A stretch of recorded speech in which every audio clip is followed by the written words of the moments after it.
जय हिंद साथियों, welcome to self study classes with Sumit Jain YouTube channel में आप सभी का स्वागत है। दोस्तों, हमारी जो पर्यावरण की श्रृंखला चल रही है उसी में ये अगला वीडियो है। कुछ महत्वपूर्ण प्रश्न पर्यावरण के लेकर के आए हैं, तो सभी लोगों को वीडियो को लाइक करना है पहले और सभी लोगों को शेयर कर देना है। ठीक है, स्टार्ट करेंगे आज महत्वपूर्ण प्रश्न, तो फटाफट से सभी लोगों को उत्तर बताना है। ठीक है, मोस्ट इंपॉर्टेंट प्रश्न है। जो भी साथी अभी तक टेलीग्राम ग्रुप में नहीं जुड़े हैं वो टेलीग्राम ग्रुप से जुड़ जाएं।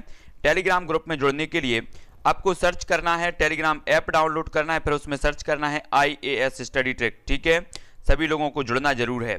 IAS स्टडी ट्रैक, जहां पर PDF मटेरियल पूरा का पूरा सेंड किया जाता है, तो सभी लोगों को फिर उत्तर बताना है। ठीक है, आज कुछ महत्वपूर्ण प्रश्न आप तक लेकर आए हैं और जो अपना टेस्ट चल रहा है उसमें सभी लोगों को उत्तर भी बताना है। चलिए, तो सभी लोग उत्तर बताएंगे। स्टार्ट करते हैं आज का ये प्रश्न। क्योटो प्रोटोकॉल संबंधित तो किससे संबंधित है? चार विकल्प है हमारे, चार में से एक उत्तर सभी को बताना है। तो उत्तर क्या होगा? क्योटो प्रोटोकॉल किससे संबंधित है? 130 का उत्तर सभी लोगों को बताना है। तब आपका जो उत्तर हो जाएगा वो किससे संबंधित है? बहुत बढ़िया आंसर। सभी लोगों के जो आंसर आ रहे हैं वो क्या आ रहे हैं? क्योटो प्रोटोकॉल संबंधित है जलवायु परिवर्तन, यानी कि जो विकल्प नंबर बी है वो इसका सही हो जाएगा। ठीक है, क्योटो प्रोटोकॉल जलवायु परिवर्तन से संबंधित है, बी नंबर का इसका सही हो जाएगा। बहुत बढ़िया आंसर, अधिकांश लोगों ने उत्तर सही है। नेक्स्ट प्रश्न है, भारत में जैव विविधता की दृष्टि से संतृप्त क्षेत्र निम्न में से कौन सा है? जैव विविधता की दृष्टि से आपको बताना है। जैव विविधता दिवस मनाया जाता है, कब मनाया जाता है? 22 मई को मनाया जाता है। सभी लोगों को पता है 22 मई को जैव विविधता दिवस मनाया जाता है। और जैव विविधता की दृष्टि से संतृप्त जो क्षेत्र माना जाता है वो कौन सा माना जाता है? सभी लोगों को बताना है। 131 मतलब जो जैव विविधता सर्वाधिक पाई जाती है वो कहां पर पाई जाती है? तब सभी लोगों ने आंसर बताया है क्या? पश्चिमी घाट। पश्चिमी घाट यानी कि पश्चिमी घाट कहां पर है? तो सभी लोगों को पता है कि इस प्रकार से जो है हमारे भारत का ये नक्शा होता है। ठीक है, ऐसे तो यहां पर क्या है? केरल है, और केरल के यहाँ ये पश्चिमी घाट है और पश्चिमी घाट में सर्वाधिक जैव विविधता पाई जाती है। और यहीं पर केरल है, तो केरल में आपको साइलेंट वैली भी पता है, शांत घाटी जिसे कहा जाता है ना? तो शांत घाटी भी आपसे अगर पूछा जाए तो शांत घाटी भी जैव विविधता के लिए जानी जाती है। और पश्चिमी घाट और पूर्वी हिमालय भी आपको याद रख लेना है, ये जैव विविधता के हॉटस्पॉट कहलाते हैं, है ना? अगर आपसे यहां पूछा जाता है कि जैव विविधता के संदर्भ में निम्न में से कौन सा क्षेत्र हॉटस्पॉट के रूप में माना जाता है, तब आपको उत्तर बताना है। चार विकल्प हैं, जल्दी से उत्तर बताओ क्या हो जाएगा? 132 का आंसर सभी लोगों को बताना है कि जैव विविधता के लिए हॉटस्पॉट क्षेत्र कौन सा जाना जाता है? गंगा का मैदान, पूर्वी हिमालय, गुजरात या फिर मध्य भारत? तब आपका उत्तर क्या होगा? सभी को उत्तर बताना है। तो मैंने पहले भी आपको बता दिया कि जैव विविधता के लिए जो हॉटस्पॉट क्षेत्र है वो कौन सा है? पूर्वी हिमालय और पश्चिमी घाट, और जो अपनी साइलेंट वैली है, शांत घाटी है, ये जैव विविधता के रूप में हॉटस्पॉट के रूप में जाने जाते हैं। इन सभी को आपको याद रख लेना है। ठीक है, अगला प्रश्न देखते हैं दोस्तों। शांत घाटी कहां पर अवस्थित है? सभी को बताना है। उत्तराखंड में, केरल, अरुणाचल प्रदेश या जम्मू कश्मीर? तो 133 का मैंने पहले भी आपको आंसर बताया, सभी का आंसर आने चाहिए। सभी लोगों को बताना है कि शांत घाटी जिसे कि साइलेंट वैली कहा जाता है, ये कहां पर है? तब आप सभी का उत्तर आता है। क्या आता है? सभी लोगों ने उत्तर बताया केरल में। केरल में एक पेरियार अभ्यारण्य है, सभी को पता है पेरियार अभ्यारण्य कहां पर है? तो आपका पता होगा उत्तर होगा केरल में, है ना? और इसी के अंदर सबरीमाला मंदिर है जो करंट में रहा है अभी। तो उत्तर बताना है फिर हमें। फूलों की घाटी कहां पर है? सभी लोग उत्तर बताएंगे। तो यहां से आपके क्वेश्चन बनेंगे, जल्दी बताओ। एक फूलों की घाटी पूछी जाती है, एक पूछी जाती है दून घाटी। दून घाटी कहां पर है? तो आपको याद रख लेना है, दून घाटी भी उत्तराखंड में है, फूलों की घाटी भी उत्तराखंड में है। ठीक है, उत्तराखंड की राजधानी देहरादून है, और देहरादून की जब भी बात आती है तो वन अनुसंधान केंद्र भी यहां पर है, और वन्य प्राणी अनुसंधान केंद्र भी, वन्य जीव अनुसंधान केंद्र भी कहां पर है? देहरादून में है। तो ये सारी की सारी चीजें देहरादून से संबंधित आपको याद रख लेना है, और है ना? तो सभी को याद रख लेना है। फूलों की घाटी देहरा उत्तराखंड में है, ये उत्तर यहां पर सही हो जाएगा। ठीक है, उत्तराखंड में। ठीक है, याद रख लेना, यहां पर एक गलत दिया है। निम्न में से जैविक घटक कौन सा है? आपने पढ़े होंगे पर्यावरण के दो घटक होते हैं, एक तो जैविक और एक अजैविक। ठीक है, तब आपको जैविक घटक बताना है, पादप, मृदा, वायु या फिर जल। तो उत्तर क्या हो जाएगा? 135 का उत्तर सभी को बताना है। उत्तर क्या होगा? मोस्ट इंपोर्टेंट है। तब आपका उत्तर क्या होगा? जल्दी से उत्तर बताएंगे। कौन सा जैविक घटक माना जाता है? तो सभी का आंसर जो आ रहा है कि जो पादप होता है, पादप यानी कि विकल्प नंबर जो 1 है वो इसका सही होगा। ये जैविक घटक माना जाता है। मृदा, वायु और जल ये अजैविक घटक हैं पर्यावरण के, तो इसका विकल्प नंबर ए जो है वो इसका सही हो जाएगा। ठीक है, बहुत बढ़िया आंसर सभी लोगों के बिल्कुल सही आ रहे हैं। निम्न में से कहां पर एक संरक्षित कच्छ वनस्पति है? तो कहां पर है, सभी का आंसर आनी चाहिए। सभी लोग बताएंगे कि जो कच्छ वनस्पति है वो कहां पर है, पूर्वी घाट, पश्चिमी घाट, गोवा या फिर चंद्रताल में। तब आपका उत्तर क्या होगा, उत्तर बताना है, जल्दी बताओ। ब्रजेश जी, ज्योति जी, सभी लोगों का आंसर क्या आएगा, कहां पर संरक्षित कच्छ वनस्पति है? तब आपका उत्तर क्या होगा, तब सभी लोगों को पता है कि जो कच्छ है वो कहां पर है, गुजरात में पूछी जाती है। लेकिन कच्छ वनस्पति की अगर बात करिए तो ये गोवा में है, सभी को याद रख लेना है। ठीक है, याद रखना है। और कच्छ का रण अगर पूछा जाता है, कच्छ का रण, तो ये गुजरात में है कच्छ का रण। कच्छ वनस्पति यहां पर अगर बात होती है तो ये गोवा माना जाएगा, यहां पर गुजरात ऑप्शन में नहीं है, तब आपका उत्तर गोवा होगा। ठीक है, सी नंबर का। नेक्स्ट है समुद्री घास निम्नलिखित तत्वों का मुख्य तथा महत्वपूर्ण स्रोत है, तो क्या है? सभी को बताना है। समुद्री घास काय का स्रोत माना जाता है? आयोडीन, क्लोरीन, ब्रोमीन या उपरोक्त में से कोई नहीं? तब आपको बताना है, जल्दी से बताओ। समुद्री घास का जो तत्व, मुख्य तत्व पाया जाता है, महत्वपूर्ण स्रोत माना जाता है इसका, तो वो क्या माना जाता है? तब सभी लोगों ने उत्तर बताया है कि समुद्री घास जो है ये आयोडीन, आयोडीन का बहुत बढ़िया आंसर, ए नंबर का इसका सही हो। आयोडीन का प्रमुख स्रोत माना जाता है समुद्री घास, तब ए नंबर का इसका सही होगा। और सभी को पता है कि आयोडीन जो होता है, आयोडीन की कमी से जो होता है वो कौन सा रोग होता है, घेंगा या फिर गाइटर नामक रोग हो जाता है। ये सभी लोगों को याद रख लेना। ठीक है, बहुत ही महत्वपूर्ण क्वेश्चन है। जैव विविधता को अधिकतम संकट है तो किस चीज से संकट है? प्राकृतिक निवास एवं वनस्पतियों के विनाश से, अनुपयुक्त कृषि प्रक्रियाओं से, जलवायु परिवर्तन या जलवायु जल प्रदूषण से। तो जैव विविधता को अधिकतम संकट किससे है? सभी लोगों को आंसर बताना है। सभी लोग बताएंगे किससे जैव विविधता को अधिकतम संकट माना जाता है, तब आपका उत्तर क्या होगा, जल्दी जल्दी से फटाफट से उत्तर बताना है। और दोस्तों हमने आपको एक वीडियो बताया है कि किस प्रकार से कि जो टाइगर मैन ऑफ इंडिया किसे कहा जाता है, तब आपका उत्तर होगा कैलाश सांखला साहब को टाइगर मैन ऑफ इंडिया कहा जाता है ना। इस प्रकार से मैंने एक वीडियो बनाकर मैंने आपको दिया है कि जो है वृक्ष का मित्र किसे कहा जाता है, वृक्ष का मित्र, तब आपका उत्तर होगा सुंदरलाल बहुगुणा को। ठीक है, इसका जो आंसर होगा प्राकृतिक निवास एवं वनस्पतियों के विनाश से जैव विविधता को अधिकतम संकट है। अगला क्वेश्चन है समुद्री राष्ट्रीय पार्क कहां पर अवस्थित है? तब आपको उत्तर बताना है। एक प्रश्न और आपको बताना है, क्या बताना है, सब लोग बताएंगे। सभी लोगों का उत्तर बताना है, क्या होगा इसका उत्तर? समुद्री राष्ट्रीय पार्क कहां पर अवस्थित है? और डॉल्फिन मैन ऑफ इंडिया किसे कहा जाता है? डॉल्फिन मैन ऑफ इंडिया किसे कहा जाता है? सभी लोग बताएंगे, जल्दी से उत्तर बताना है। डॉल्फिन मैन ऑफ इंडिया, तो उत्तर क्या होगा? और एक आपको बताना है कि पर्यावरण का हीरो किसे कहा जाता है। दूसरा क्वेश्चन ये है एनवायरमेंट हीरो किसे कहा जाता है, ये चीज भी आपको बताना है। और समुद्री जो राष्ट्रीय पार्क अवस्थित है वो कहां पर है? एक कच्छ की खाड़ी में अवस्थित है समुद्री पार्क। और दो क्वेश्चन आप सभी को बताना है, डॉल्फिन मैन ऑफ इंडिया किसे कहा जाता है और पर्यावरण का हीरो किसे कहा जाता है? सभी लोग बताएंगे, बहुत बढ़िया। Dolphin man of India Ravindra Sinha को कहा जाता है, लेकिन दूसरा क्वेश्चन है आपका पर्यावरण का हीरो या एनवायरमेंट ऑफ हीरो किसे कहा जाता है, तब आपको उत्तर बताना है। किस कॉन्फ्रेंस का नारा था केवल एक पृथ्वी 140 का उत्तर सभी को बताना है। उत्तर क्या हो जाएगा? मोस्ट इंपॉर्टेंट है, कौन से कॉन्फ्रेंस का नारा था?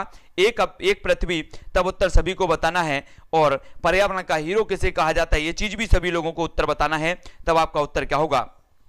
सभी को फटाफट से पढ़ना। बहुत बढ़िया सालू गुप्ता जी। माइक पांडे को कहा जाता है किसे? माइक पांडे को पर्यावरण का हीरो या एनवायरमेंट ऑफ हीरो कहा जाता है इन्हें, तो याद रख लेना, माइक पांडे को पर्यावरण का हीरो कहा जाता है ना।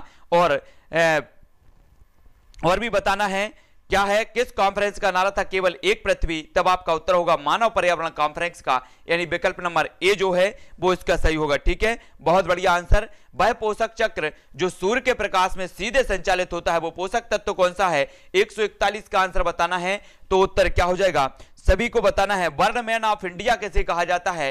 वर्ल्ड मैन ऑफ इंडिया आपको बताना है, वर्ल्ड मैन ऑफ इंडिया भी बताना है किसे कहा जाता है। और वह पोषक चक्र जो सूर्य के प्रकाश से सीधे संचालित होता है वो कौन सा है? तब आपका उत्तर होता है कार्बन चक्र, यानी कि विकल्प नंबर जो ए है वो इसका सही होगा। वर्ल्ड मैन ऑफ इंडिया आपको बताना है दोस्तों, सभी लोग उत्तर बताएंगे। वर्ल्ड मैन ऑफ इंडिया किसे कहा जाता है? सभी का आंसर आना चाहिए। सभी लोग बताएंगे। पूनम जी, दिलीप जी, आरती जी, अमरीश जी, सौर विकिरण की सबसे महत्वपूर्ण भूमिका क्या है? तब आपको 142 का उत्तर सभी लोगों को बताना है। और एक चीज और बताना है, जो प्रश्न आपको मैंने दिया है कि बर्डमैन ऑफ इंडिया किसे कहा जाता है, तब आपका उत्तर क्या होगा, जल्दी से कमेंट में उत्तर बताना है, मोस्ट इंपॉर्टेंट है।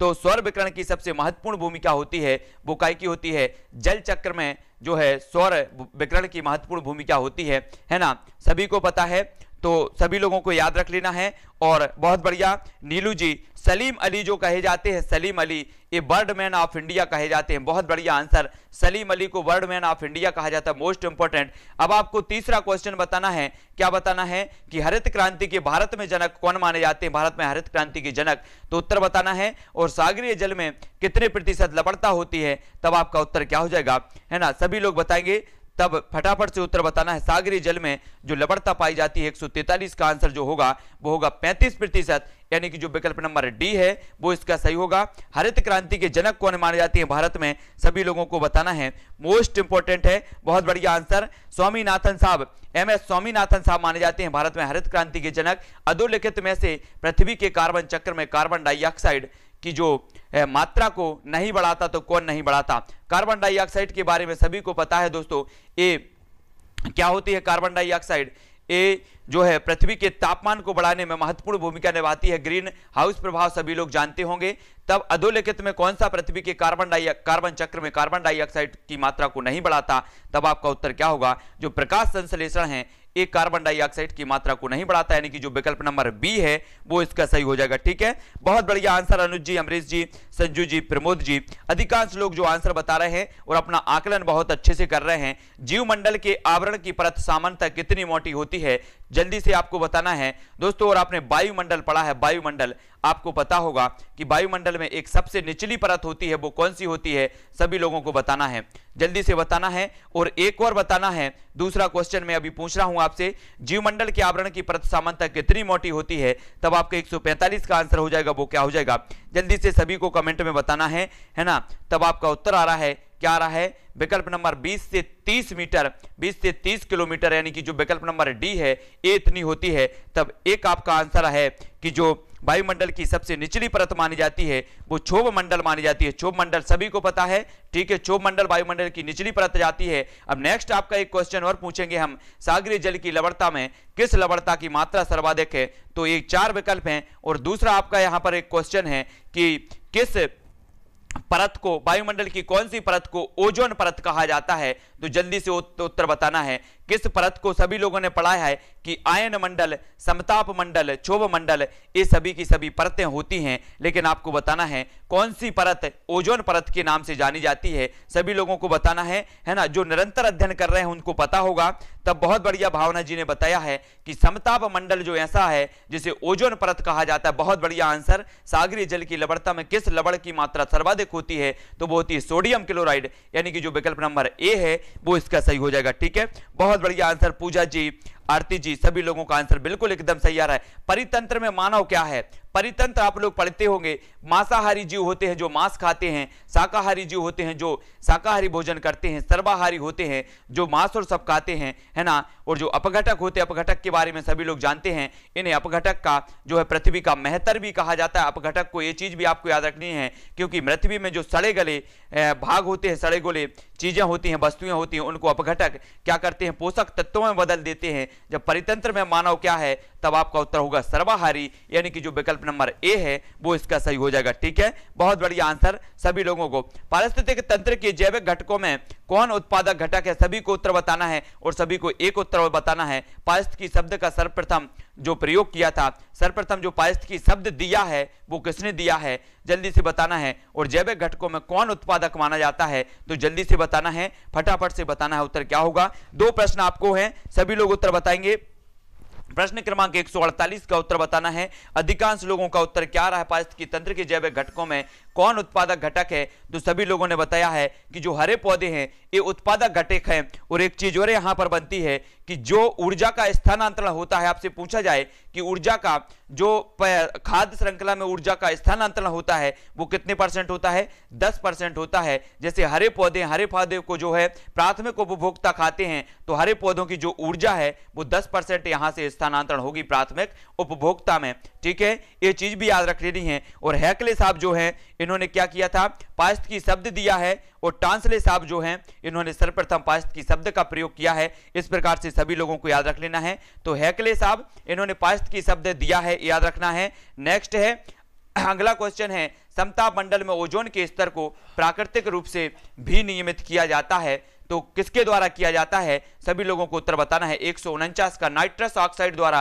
नाइट्रोजन ऑक्साइड द्वारा, सीएफसी द्वारा या जलवाष्प द्वारा। तब आपका उत्तर क्या हो जाएगा, हमने पढ़ा था कि जो समताप मंडल है इसे ओजोन मंडल भी कहा जाता है या ओजोन परत भी कहा जाता है। जो ओजोन परत पाई जाती है वो समताप मंडल में पाई जाती है। और एक और आपसे विकल्प प्रश्न पूछा जाता है कि वायुयान कहां उड़ान भरता है, कौन सी परत में भरता है, तब आपका उत्तर होता है आयन मंडल। आयन मंडल में जो है वायुयान उड़ान भरती है। तो याद रख लेना वायुयान कहां उड़ते हैं, आयन मंडल में। और 149 का जो आपका उत्तर होगा वो होगा नाइट्रोजन ऑक्साइड द्वारा, यानी कि जो विकल्प नंबर बी बताया है जिन्होंने, उनका सही हो जाएगा। ठीक है, बहुत बढ़िया है ना। अगला क्वेश्चन है, निम्न में से कौन सा एक भारत की राष्ट्रीय जलवायु परिवर्तन कार्य योजना के 8 मिशनों में शामिल नहीं है। 150 का उत्तर सभी को बताना है। और दोस्तों एक चीज और बताना है, क्या बताना है कि जलवायु इमरजेंसी, जो जलवायु इमरजेंसी है इसको किसने जो है बर्ड ऑफ द ईयर 2019 चुना था।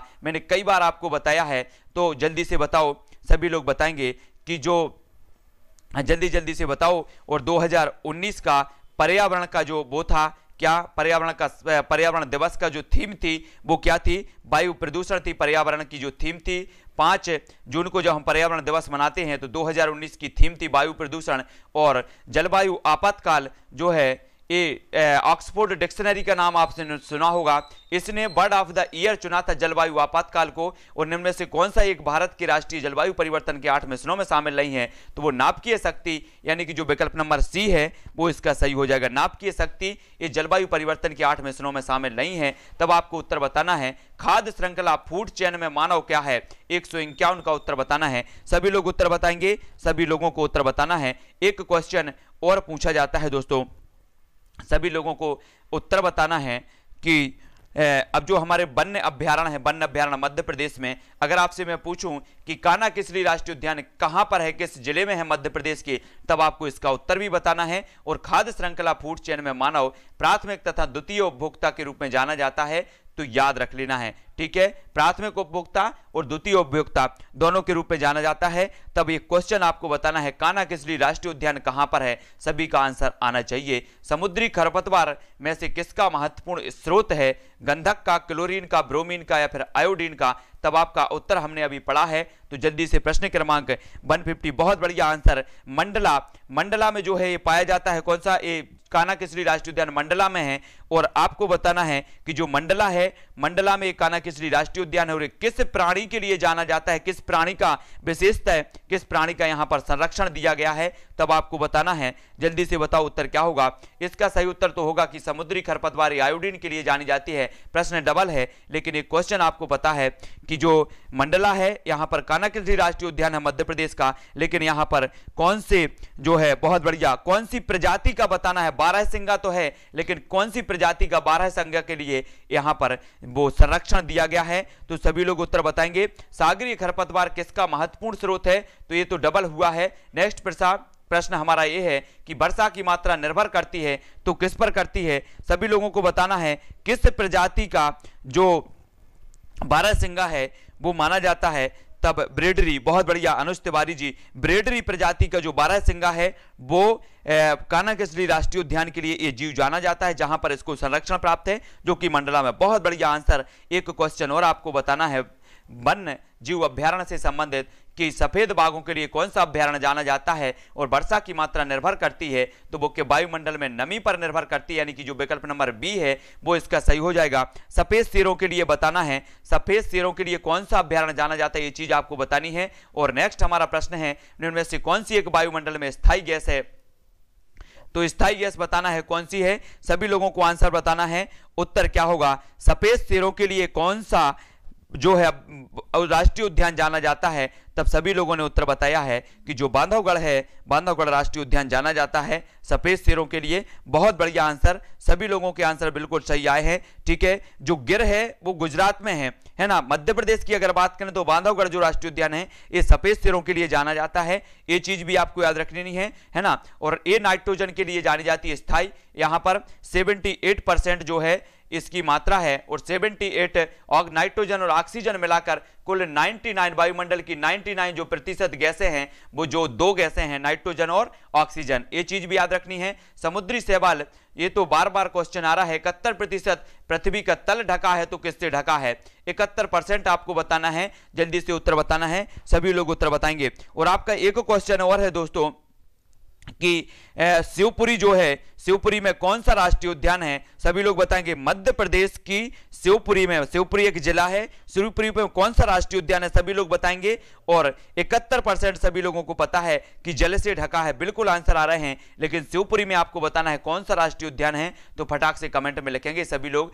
तो इसका तो जल हो जाएगा, है ना, जल इसका सही है। और बताना है हमें कि वायुमंडल की सबसे ठंडी परत कौन सी मानी जाती है और शिवपुरी में कौन सा राष्ट्रीय उद्यान है, तो फटाफट से लिखाना है और जल्दी उत्तर बताओ। वायुमंडल की सबसे ठंडी परत कौन सी है और शिवपुरी में, बहुत बढ़िया उत्तर किसने बताया है, राजेश प्रजापति ने, कि शिवपुरी में जो है वो माधव राष्ट्रीय उद्यान है। बहुत बढ़िया आंसर, माधव राष्ट्रीय उद्यान अगर आपसे पूछा जाता है तो वो शिवपुरी में है। ठीक है, और वायुमंडल की सबसे जो ठंडी परत है वो मध्य मंडल मानी जाती है। अधिकांश लोगों के बिल्कुल सही आंसर आ रहे हैं। अब दोस्तों आपको बताना है पृथ्वी पर कितने प्रतिशत जलीय भूभाग मनुष्य के हस्तक्षेप के कारण क्या हो गया है, लुप्त हो गया है, तो कितने प्रतिशत लुप्त हो गया है, सभी को बताना है। 160 का उत्तर बताना है, सभी लोग उत्तर बताएंगे। उत्तर क्या हो जाएगा, मोस्ट इंपॉर्टेंट है। और आपको बताना है, क्या बताना है कि जो हमारी चंबल नदी है वो कहां से निकलती है, सभी को उत्तर बताना है, एक क्वेश्चन। और दूसरा क्वेश्चन है कि मध्य प्रदेश की सबसे ऊंची चोटी कौन सी है, दो क्वेश्चन आपको फटाक से बताना है। और कितना प्रतिशत जो है लुप्त हो गया है, तो वो हो गया है 10%, यानी कि डी नंबर इसका सही हो जाएगा। ठीक है, सभी लोगों को बताना है चंबल नदी कहां से निकलती है ना। और दूसरा क्वेश्चन आपका जो आ जाता है वो क्या आता है, वो आता है दोस्तों, सभी लोगों को आंसर बताना है, जलवायु परिवर्तन का कारण मुख्यतः निम्नलिखित की वजह से जो है तो किसके कारण है जलवायु परिवर्तन, ग्रीन हाउस गैस, ओजोन परत का अपक्षय, प्रदूषण, या फिर उपर्युक्त सभी। तब आपका 161 का आंसर क्या होगा, मोस्ट इंपोर्टेंट है, तब सभी लोगों को आंसर आ रहा है उपर्युक्त सभी, यानी कि विकल्प नंबर डी इसका होगा, ग्रीन हाउस गैस, ओजोन परत, प्रदूषण। ठीक है, एक क्वेश्चन और पूछा जाता है आपसे कि ओजोन दिवस कब मनाया जाता है, तब आपका उत्तर होता है 16 सितंबर को। ठीक है, सभी लोगों को याद रखना है। और ग्रीन हाउस प्रवास में सबसे ज्यादा जो भूमिका होती है वो कार्बन डाइऑक्साइड अर्थात CO2 की होती है, ये आंसर आपका सही होगा। नेक्स्ट आपका है, निम्नलिखित में से कौन सा गैस समूह ग्रीन हाउस प्रभाव में योगदान देता है, तो आपको बताना है 162 का आंसर बताना है, क्या हो जाएगा। प्रश्न क्रमांक 162 का उत्तर अमोनिया तथा ओजोन, कार्बन मोनोऑक्साइड तथा सल्फर, या फिर कार्बन टेट्राफ्लोराइड तथा नाइट्रस ऑक्साइड, या कार्बन डाइऑक्साइड तथा मीथेन, तब उत्तर क्या होगा, जल्दी से उत्तर बताओ। प्रश्न क्रमांक 162 का आंसर बताना है, मोस्ट इंपॉर्टेंट है, जल्दी से सभी लोग आंसर बताएंगे, फटाफट से लिखना है, जल्दी बताओ। तब आपके चार विकल्पों में से कार्बन डाइऑक्साइड तथा मीथेन इसका सही उत्तर हो जाएगा। ठीक है, बहुत बढ़िया आंसर, डी नंबर जिसका भी आया है वो सही है।